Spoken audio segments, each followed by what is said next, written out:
TCI is brought to you by Unbridled Song, sire of 100 stakes winners and 15 Grade 1 winners, including 2013 Dawn winner Great R.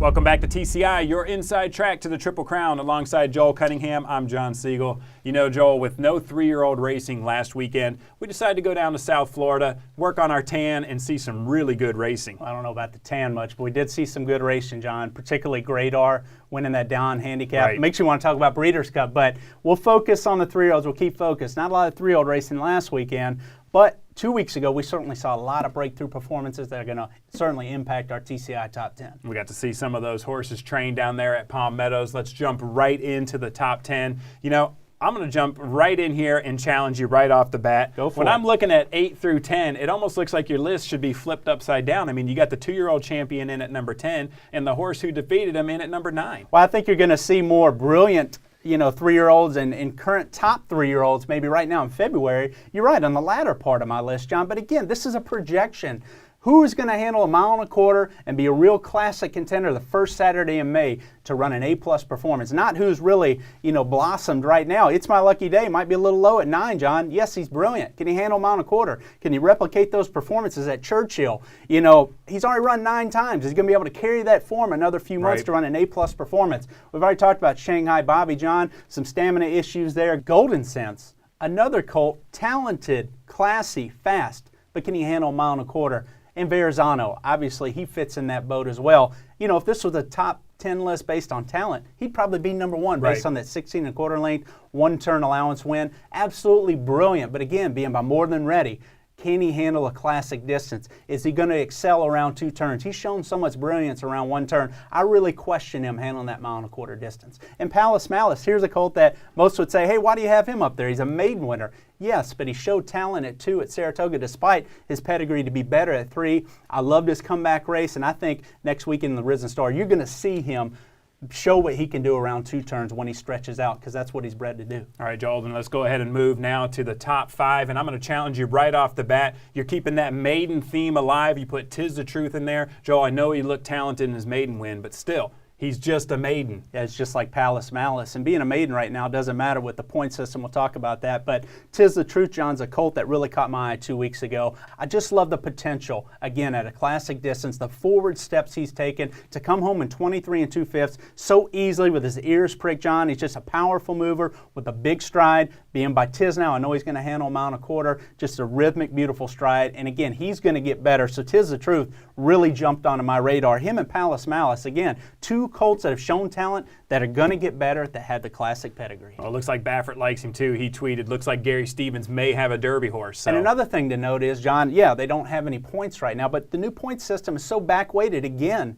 As long as these horses run well in their final preps, that's all that matters. All right, let's move now to Oxbow. This horse won the LeCompte last time out, and Joel, I got to say, he did it very impressively. Yeah, I mean, he's another one, again, with that pedigree profile to handle a classic distance. Awesome. Again, I have a full sister to Tiz now.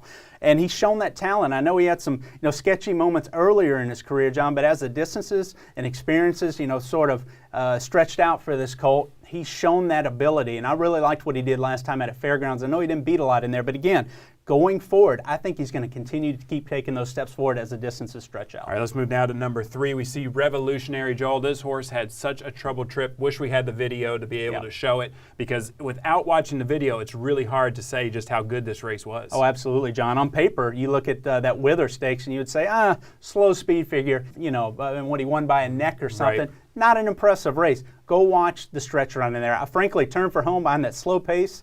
I thought he had no shot to win. Somehow he darted up the inside, found room, and just on natural ability, John, was able to win and gallop out way past the field. I just love the combination of brilliance on the top side of his pedigree, however, a ton of stamina on the bottom side. I really think he's going to develop into a serious player going a mile and a quarter. All right, talking about a serious player, we got to talk about Flashback. He's another Baffert trainee. Joel, very impressive into Robert Lewis. Yeah, absolutely. If you ask Bob Baffert who his best 3-year-old is right now, he'd probably say Flashback. And I know he didn't run well in the Bob Lewis, but the bottom line is he beat a couple pretty seasoned and accomplished colts in Den's Legacy, and he's had enough by half a dozen lengths, right. And he did it easily. So I don't care about the speed figure. Again, John, I think this colt going forward is going to be a big-time contender on that Derby trail. Baffert loves him. All right, let's talk now. Number one, I'm going to challenge you one more time. It's Violence. I know there's a lot of buzz about him. Joel, he has yet to make his 3-year-old debut. I know with the point system, he can still catch up, but I'm a little surprised he's at number one. Well, we'll learn a lot next weekend in the Fountain of Youth Stakes, John, when it comes to Violence. But when you look at all of Todd Pletcher's talented horses, it's kind of like Baffert and all his talented horses. We talked about Flashback maybe being the best. Violence, to me, is not only the best combination of talent, back class. He's run his race at every track, what he did at Saratoga Sprinting, and then what he did, obviously in the Greatest Stakes debut at Aqueduct to go cross country, win a race like the Cash Call Futurity. I just love his class, and I love his classic potential based on his pedigree and the talent he's already shown. To me, I think you have to put him in the number one spot. All right, Joel, we got 2 races that we need to talk about real quick. We have the El Camino Real Derby. Typically does not have a huge impact on the Kentucky Derby. Tell me, who do you like? Might have more impact on the UAE Derby because it's on the tap of the surface. A couple turf horses won this race last year, John. I think Menando is going to take a lot of money in here.